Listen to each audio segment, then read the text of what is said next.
क्या आपको पता है कि आजकल काफ़ी लोगों में गले में खराश, खांसी, जुकाम, सर्दी, बुखार की समस्या हो रही है। काफ़ी सारे डॉक्टर्स इसके पीछे बड़ी वजह बताते हैं। जो आजकल सब्जियों के खेतों में, फलों के बगीचों में एक खतरनाक केमिकल और पेस्टिसाइड छिड़के जाते हैं, जिससे फलों में मिठास ज़्यादा होता है और काफ़ी दिनों तक खराब नहीं होता।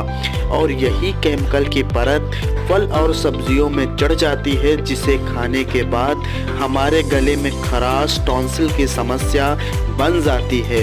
आप लोगों से यही रिक्वेस्ट है कि जब भी कोई सामान बाहर से लाएं, उसे अच्छी तरह से धुलें और उसके बाद उसे सेवन करें।